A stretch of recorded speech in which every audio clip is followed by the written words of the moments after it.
রিমালের প্রভাব উত্তরেও। জলপাইগুড়িতে গভীর রাতে ভারী বৃষ্টির সঙ্গে ঝোড়ো হাওয়া, বিদ্যুৎহীন গোটা গ্রাম। বুধবার সকাল থেকে মেঘলা আকাশ। এবার তো কয়েকদিনের তীব্র তাপে দেখার পর কিছুটা হলেও স্বস্তি জেলাবাসী। মঙ্গলবার গভীর রাতে বিশাল আকৃতির গাছ পড়ে বন্ধ জলপাইগুড়ি চালহাটি রোড। বিদ্যুৎহীন অবস্থায় রয়েছে গোটা এলাকা। পরিস্থিতি সামলাতে ঘটনাস্থলে খড়িয়া অঞ্চলের প্রধান ও উপপ্রধান। খোঁজ খবর নিতে উপস্থিত কোতোয়ালি থানার পুলিশ। গতকালের রাতে ঝড়ে বন্ধ হলো জলপাইগুড়ি চালহাটি রোড। ঘটনাটি ঘটেছে মঙ্গলবার রাতে। জানা গিয়েছে এদিন ঝড়ের তাণ্ডবে বেশ কয়েকটি বড় আকৃতির গাছ জলপাইগুড়ি চালহাটি দেবনগর সংলগ্ন এলাকায় পড়ে গিয়েছে।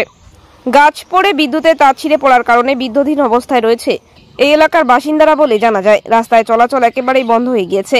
যদিও ইতিমধ্যে বন দপ্তরের কর্মীরা এসে গাছ কাটার কাজে হাত লাগায়, তবে মানুষের কোনো ক্ষয়ক্ষতি হওয়ার খবর নেই। এরপর বিদ্যুৎ দপ্তরের কর্মীরা তাদের বিদ্যুৎ মেরামতের কাজে লেগে যায়। পুরো ঘটনার বিবরণ দেয় খড়িয়া অঞ্চলের উপপ্রধান। মনোজ ঘোষ, খড়িয়া অঞ্চলের উপপ্রধান। তাও কি হয়েছে এখানে? গতকাল রাত্রি 12টা 25 নাগাদ জানতে পারি যে এই দেবনগর বারোয়ারি কালী মন্দিরের সামনে মেন রোডে গাছ পড়ে, গাছের ডাল পড়ে, কৃষ্ণচূড়া গাছের ডাল পড়ে টোটাল রোড বন্ধ হয়ে আছে। ইলেকট্রিসিটির ট্রান্সফরমারটা শুধু ফুটে ভেঙে উল্টে পড়ে আছে। শোনা মাত্রই তো কালকে রাতে ফোনে যোগাযোগ করার অনেক চেষ্টা করছি অনেকের সাথে। আর ভোরবেলা সকাল 6টা নাগাদ চলে এসেছি এখানে এসে গাছ কাটার লোক লাগিয়েছি। ইলেকট্রিসিটি বোর্ডকেও ফোন করা হয়েছে, ওনারা আসতেছে।